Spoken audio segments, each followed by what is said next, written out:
Olá, queridos alunos, sejam todos bem-vindos a mais uma videoaula do nosso curso de MTC, ênfase em acupuntura. Na realidade, essa aula ela está sendo gravada porque ela deveria ter ocorrido ao vivo, online, no dia 20 de fevereiro. Mas, por falta de quórum, como não tinha nenhum aluno presente ao vivo, até o momento que nós esperamos, então eu estou gravando o conteúdo da aula que vocês teriam ao vivo. A nossa próxima aula ao vivo é dia 20 de março desse módulo, então já se agendem e não percam. Vamos lá? Vamos ao conteúdo? Então, sejam todos muito bem-vindos. Então, nós vamos falar um pouquinho nessa aula sobre anatomia. Né? O que é fazer uma pequena introdução, então, à questão da anatomia palpatória, anatomia topográfica, né?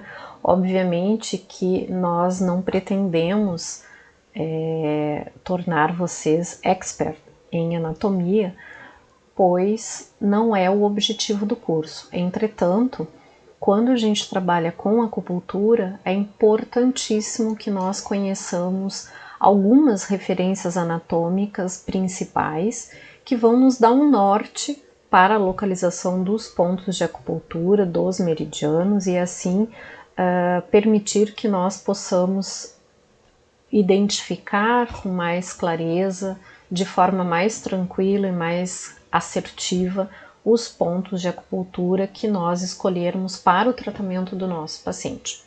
Então, assim, a definição, né, a anatomia, que é a ciência, e eu diria que é até a arte, que se dedica à exploração tátil, né, exploração tátil das estruturas anatômicas do corpo.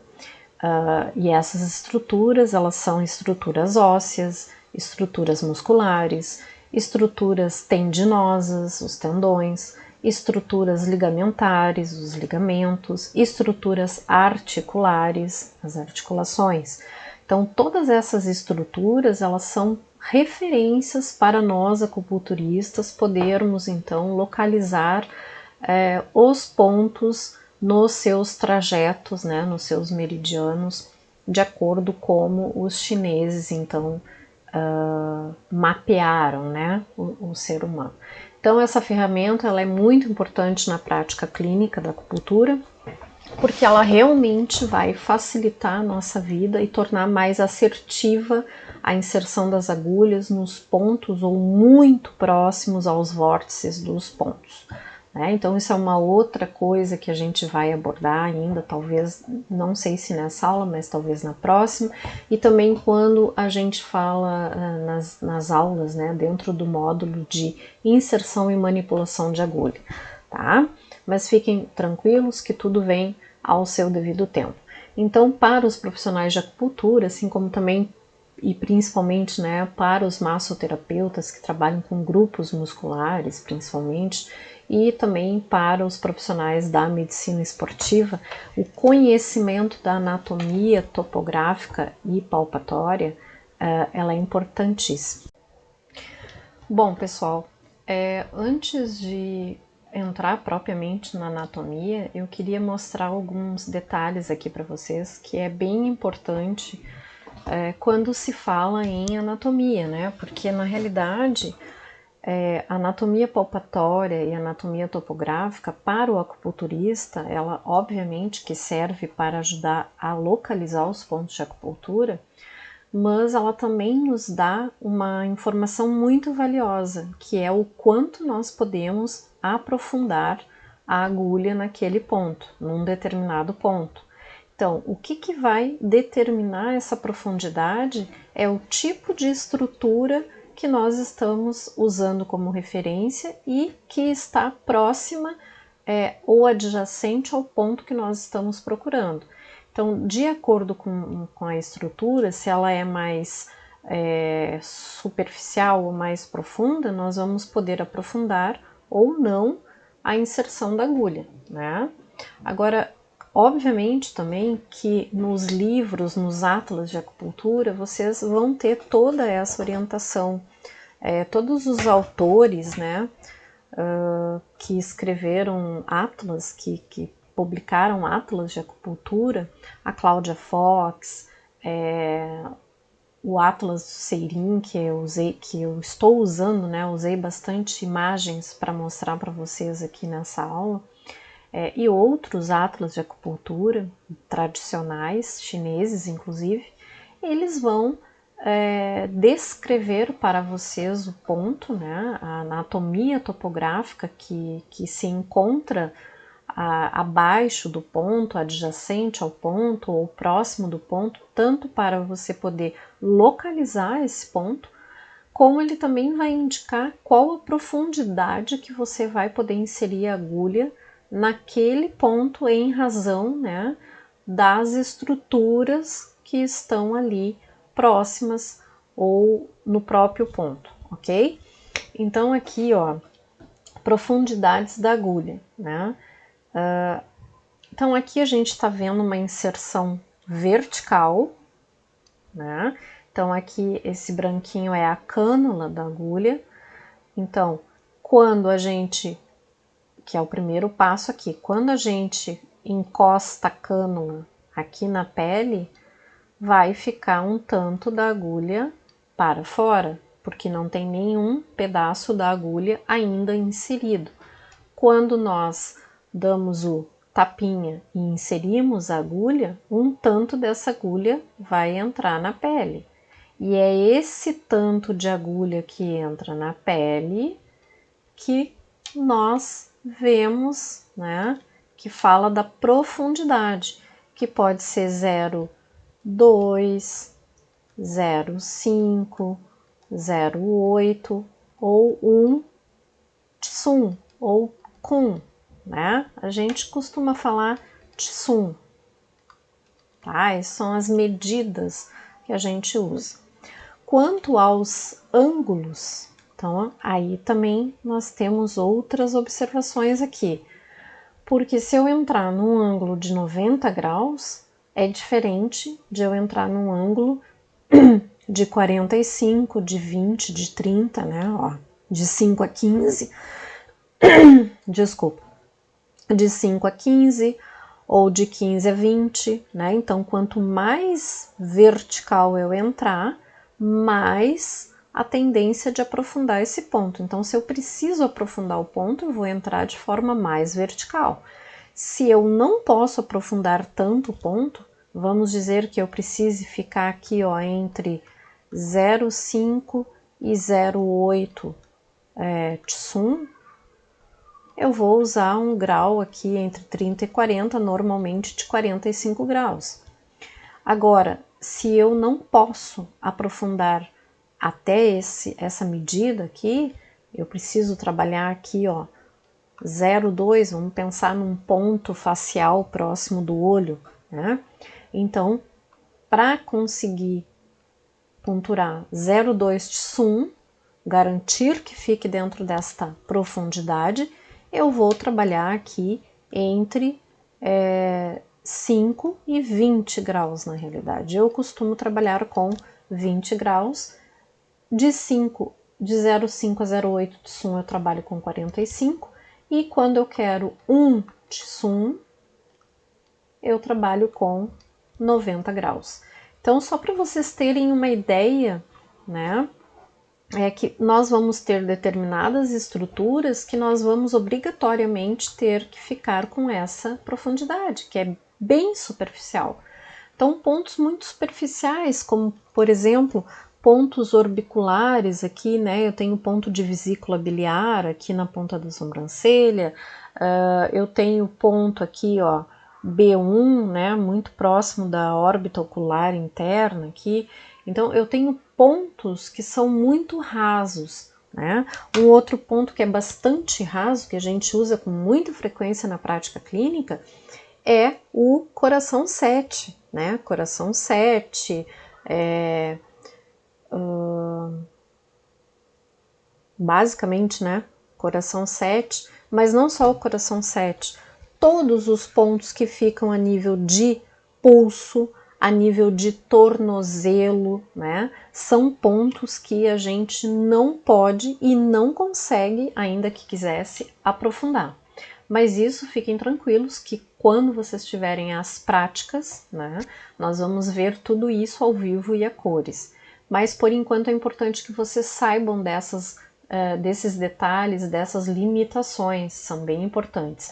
Isso aqui nós vamos rever, vocês vão rever de novo quando chegar no módulo de manipulação e inserção de agulhas, tá? Mas já fica aqui então a observação prévia dessa questão aí, certo? Outra observação é, muito bem, professora, você falou que eu tenho essas profundidades aqui, né? Eu preciso me atentar para essas profundidades que são em Tsum ou Kun, que é a mesma coisa, só com nomes diferentes. Agora, como que eu meço, como que eu entendo essas medidas? Então, vamos lá. Então, olha só. Nós podemos usar o polegar, né, na falange aqui. Deixa eu ver se eu consigo mostrar essa falange aqui, ó, tá? Que é essa que vocês estão vendo aqui. Então, essa largura aqui, ela é igual a 1 Tsum, ou Kun, né? Tanto faz. Certo? Deixa eu só arrumar aqui para não deixar vocês confusos. Tá, pronto. Então, aqui é a mesma coisa. Ou eu posso usar esse espaço aqui, né? Ó, esse espaçozinho aqui que vai só, na realidade o que a gente conta não é essa parte de cima, tá? É esse espaço aqui de baixo, ó. É exatamente essa parte aqui. Por isso que esse modo de contar Tsum é mais complicadinho, né? A gente prefere o Tsum do polegar, tá? Então, um Tsum eu posso verificar por um dedo, né? Pelo polegar, ou por uma falange. Um Tsum e meio, ou Kun, são dois dedos.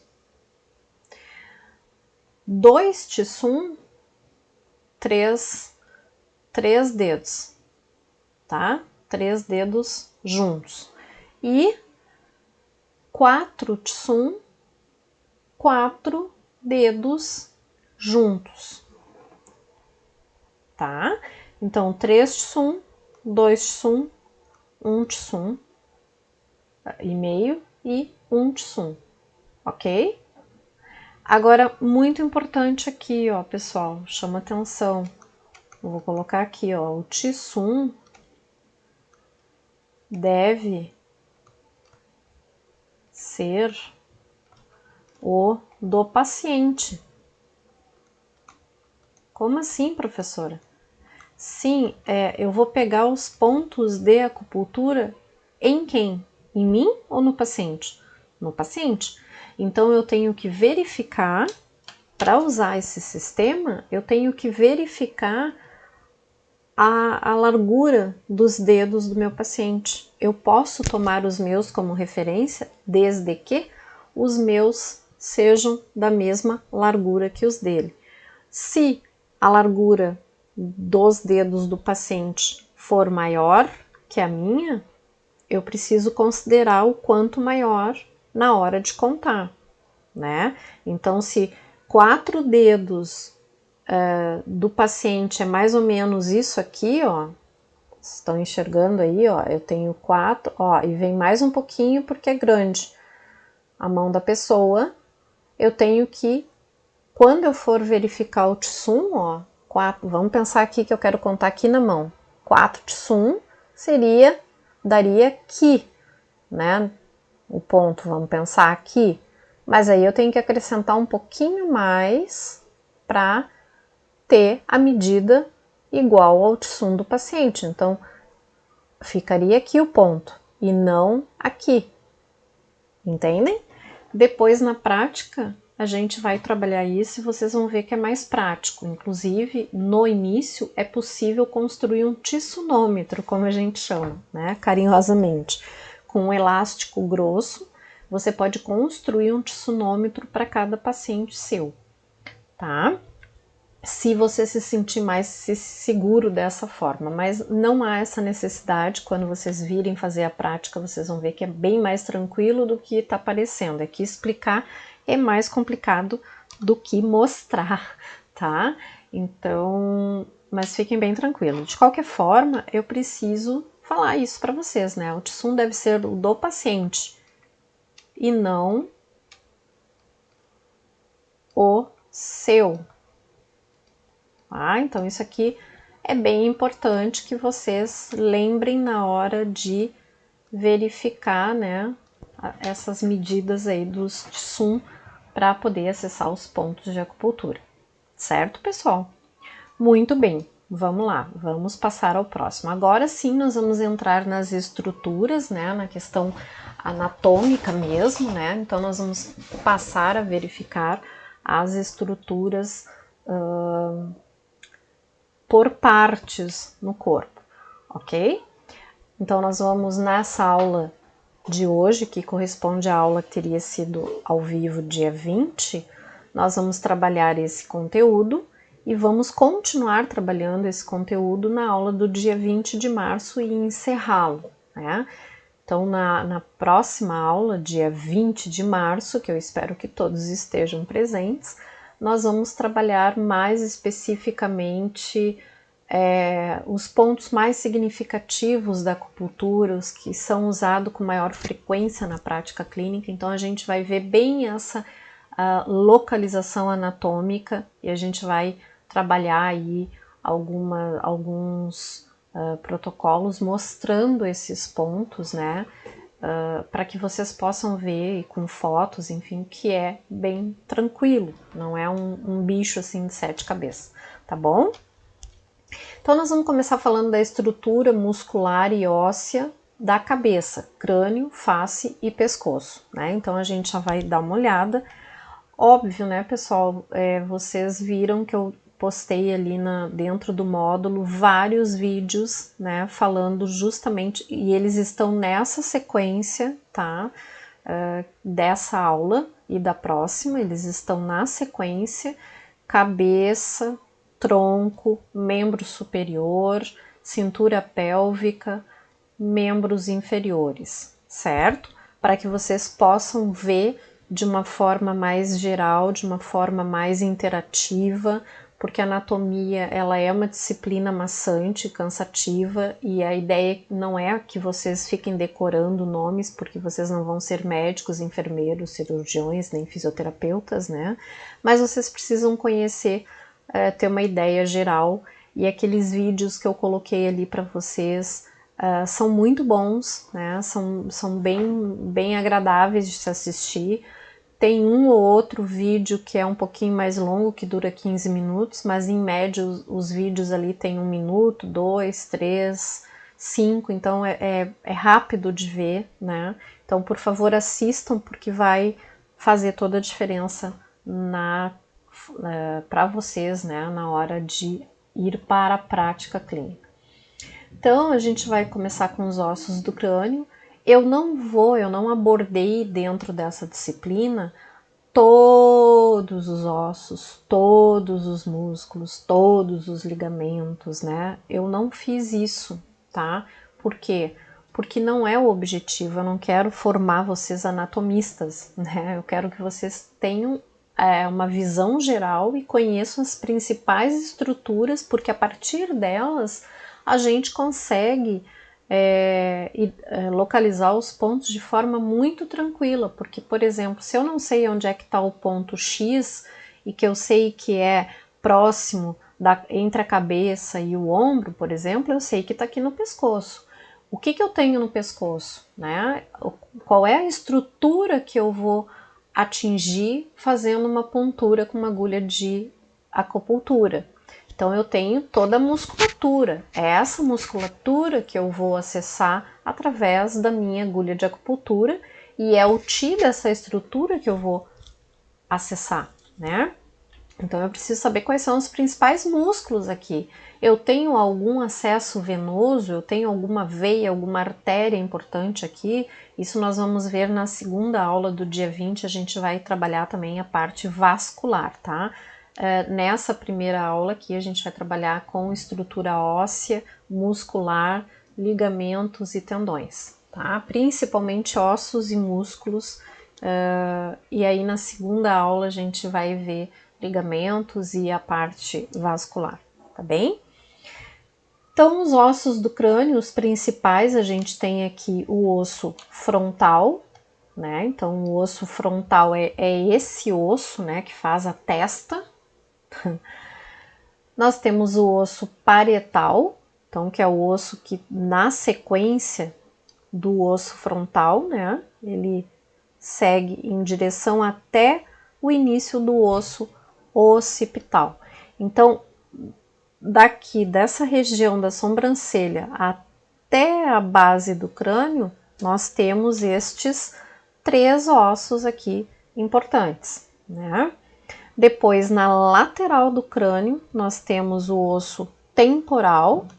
Então, o temporal é o que acolhe, inclusive, a estrutura do ouvido, né? Então, o ouvido, todo o canal auditivo, nervo, toda essa parte, ó, tá aqui, inclusive o forame, né? A parte onde há essa inserção que encaixa o nosso ouvido.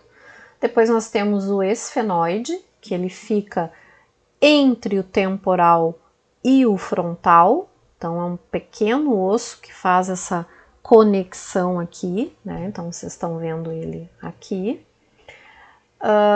Nós temos, olhando de lado, né, a mandíbula, que é todo esse osso aqui que conecta no temporal e também no próprio osso zigomático. Então, o zigomático, ó, é esse amarelinho aqui. Então, vocês vejam que a mandíbula, ela vem desde a parte inferior da arcada dentária, ou melhor, ela que sustenta, né, os dentes. Então, a arcada dentária, ela faz um L, ó, e ela conecta aqui no temporal e conecta também no zigomático.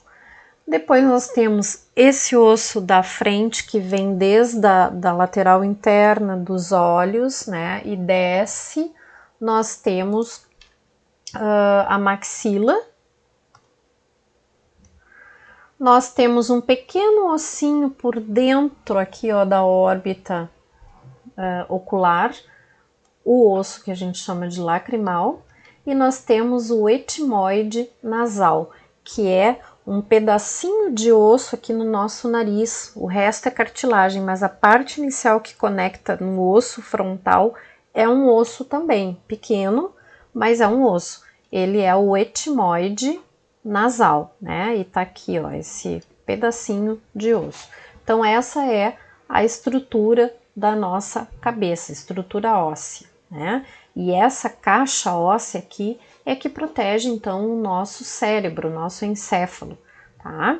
E também, obviamente, abrigam os órgãos do sentido, olhos, ouvidos, né? Toda a questão do olfato,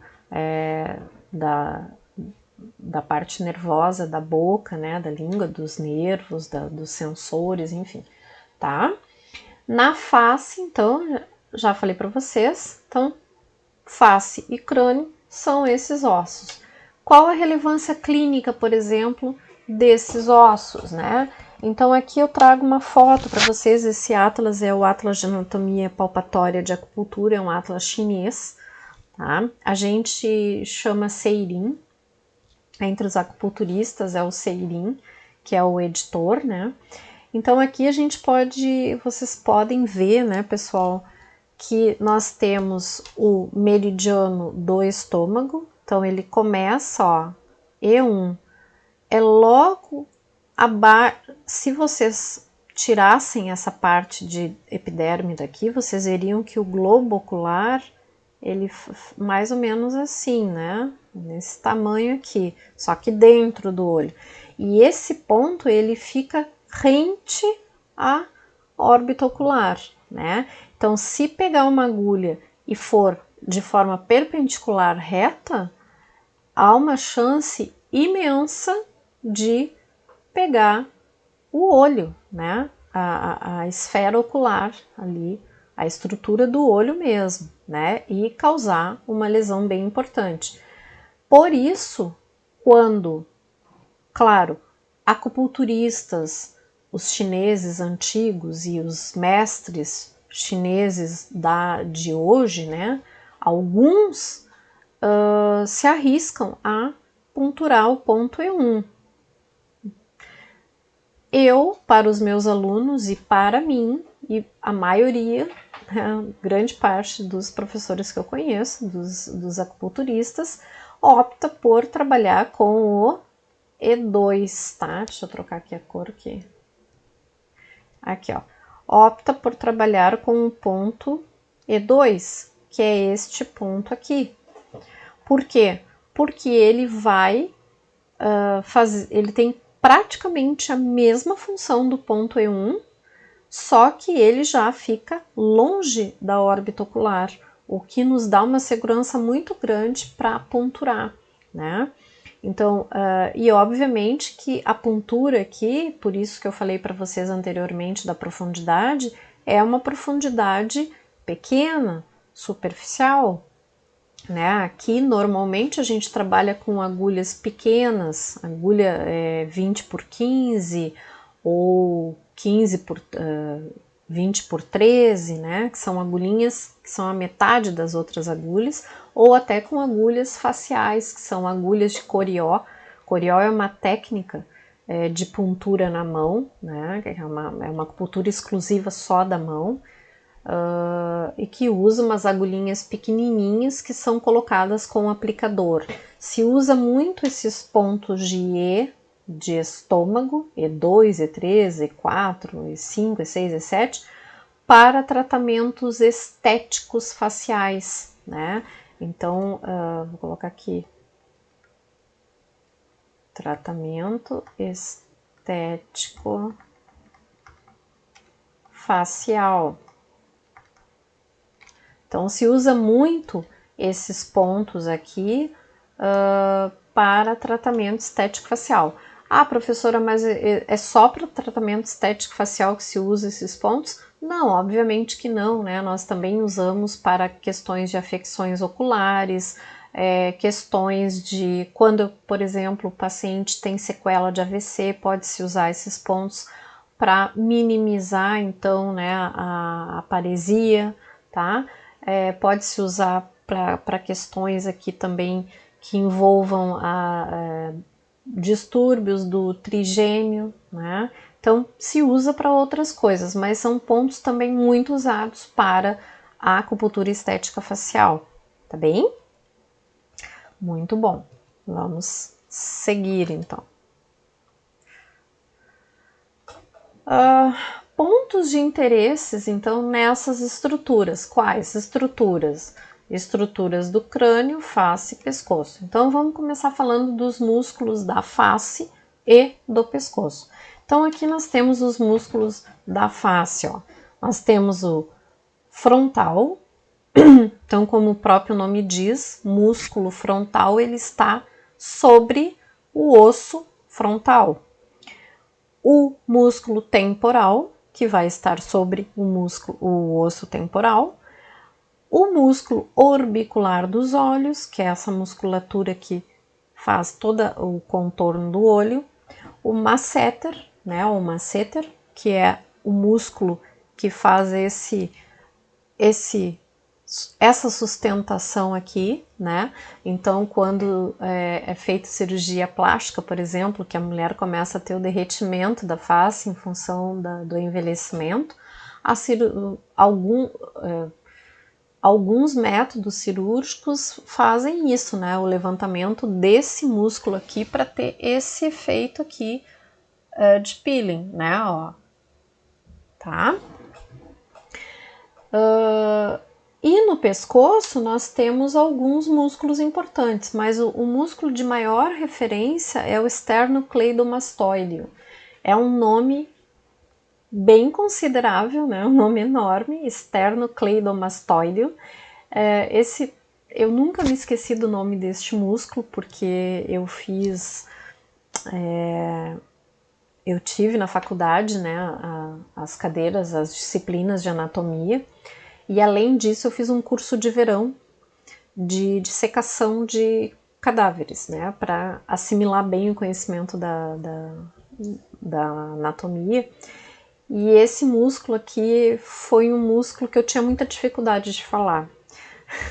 Então eu me treinei muito para falá-lo e, portanto, eu não esqueci mais ele, né? Então ele é esse músculo aqui, ó. É um músculo longo, ele sai da inserção da base do occipital aqui atrás, ó. Se vocês tocarem, se vocês derem uma leve virada com a cabeça assim, ó, e tocarem na base do osso aqui de vocês, do crânio atrás, né?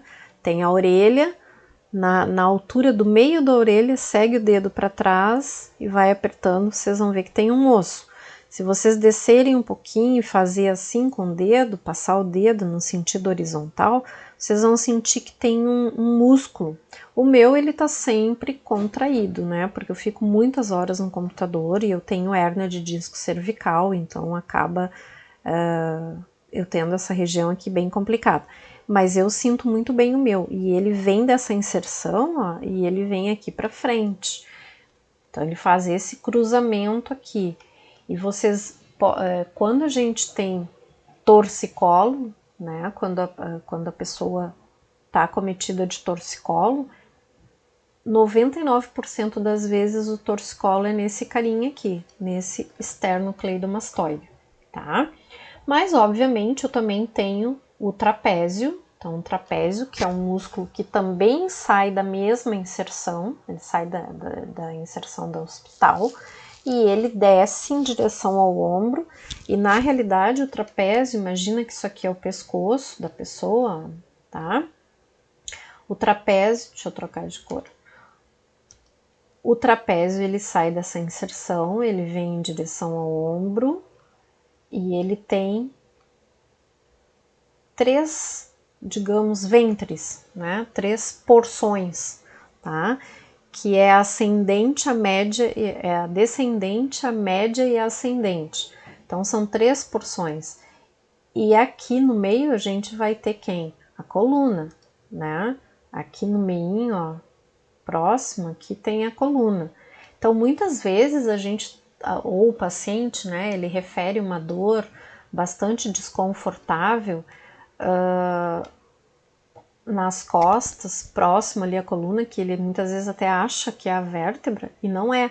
São esses ramos do trapézio que estão muito contraídos. Então aqui a gente tem o que se costuma chamar na fisioterapia, né, os ponto-gatilhos. Nós temos mais ou menos isso aqui, tá? São 2 pontos gatilhos na porção de cima e um ponto gatilho, até onde eu me lembro, nessa porção inferior aqui. E na medicina chinesa a gente chama os pontos gatilhos, vou até colocar aqui, ó, pontos gatilhos. Na medicina chinesa a gente chama de pontos Ashi, né? Pontos Ashi. Então, quando tem essa questão musculoesquelética de contratura, a gente pode trabalhar pontos Ashi. Simplesmente colocar uma agulha nos pontos Ashi, né? Então, o fisioterapeuta chama de ponto gatilho, ou trigger points também, né? Que é o nome em inglês original, tá?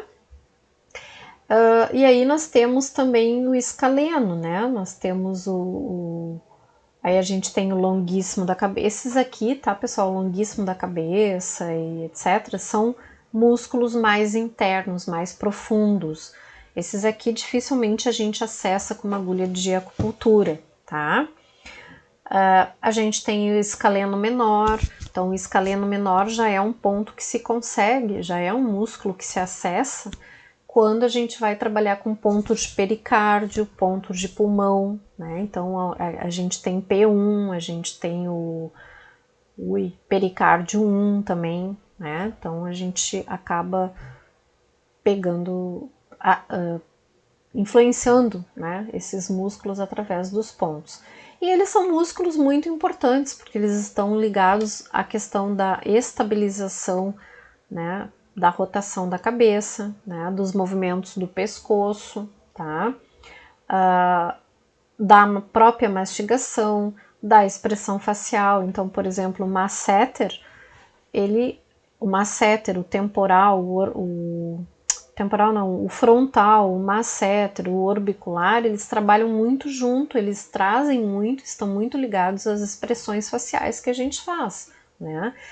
O esternocleidomastoide, escaleno e outros ligados à função da rotação da cabeça, dos movimentos do pescoço, né, da estabilidade, da estabilização desses movimentos e das próprias vértebras cervicais e as primeiras torácicas também por conta do trapézio, tá bom?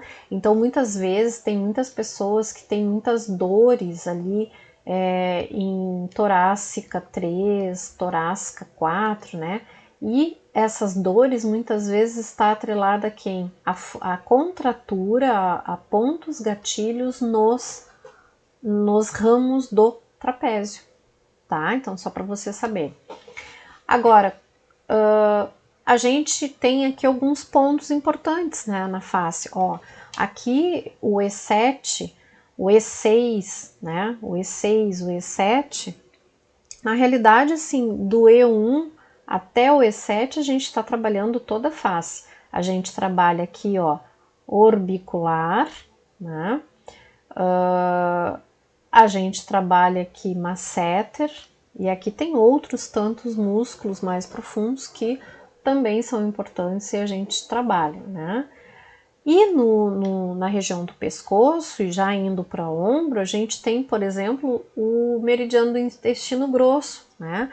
O meridiano do intestino grosso, ó, aqui a gente tem o IG16, 17, o 18, que é um ponto muito não, mas dos pontos de intestino grosso da parte superior, é um dos pontos mais utilizados, né? Esse ponto aqui, ele tem uma classificação, eu acredito que vocês ainda não tiveram essa aula, vocês vão ter com o professor Cristiano, classificação dos pontos, ele é classificado como um ponto janela do céu, né? Porque ele é um ponto que ele tem muita influência na cabeça, tá? E ele é um ponto que ele também conversa com meridianos mais profundos, como os Tympie, que são os canais divergentes, né? Tá? E G19, né, que vem e para aqui nessa região, então também tem influência, né, sobre os músculos da face, ok? Então são esses pontos, né, essas regiões, eles são importantes porque eles têm uma influência direta na expressão facial, né? E isso também envolve sequelas, por exemplo, quando a pessoa tem paresia de um lado ou dos dois lados, ou uma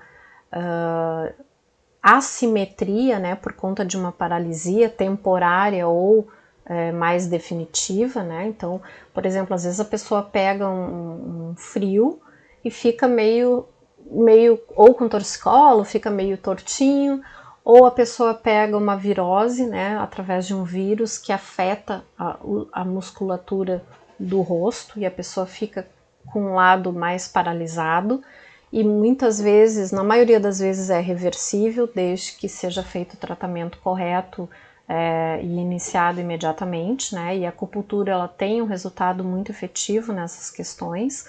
Eu tive uma paciente que era uma médica, uma psiquiatra, e ela teve uma hemiparesia, uma paresia facial dessas por conta de uma virose, e ela ficou 1 ano fazendo tratamento convencional com a medicina, e o resultado não era o esperado, né? Ela, quer dizer, ela nunca conseguiu, até então, né, durante aquele tratamento, ela não conseguiu tornar o rosto simétrico de novo. E aí ela chegou no meu consultório e ela disse, olha, é a última tentativa que eu vou fazer, porque eu já tô desistindo, já tem quase 2 anos e enfim. E aí a gente começou a fazer um tratamento e o resultado foi muito bom, assim, ela praticamente não ficou 100% simétrico, né, porque ela já estava há 2 anos com aquele problema, mas eu diria que ficou uns 95%. E aí ela seguiu fazendo ainda mais um tratamento fitoterápico, né? E eu disse para ela, olha, eu acredito que vai voltar. E agora tem uns 2 meses, a gente é amiga no Insta, né? Ela me mandou uma mensagem, eu fui olhar uma foto do rosto dela. E ela, tu olha e tu não percebe que tem qualquer tipo de assimetria, né? Eu diria que agora tá 99%. Então, funciona, tem um bom resultado, claro, que vai depender muito da técnica, vai depender muito de quanto tempo essa paresia está presente, de qual foi a origem, né? Se foi vírus, que vírus, em que situação, qual foi o tratamento que foi feito, se não foi. Então tem muitos fatores que influenciam, mas a acupuntura de qualquer forma sempre pode ajudar, né? A acupuntura, a fitoterapia, tá bem? Bom, eu vou ficando por aqui e voltamos já já na segunda parte dessa nossa videoaula.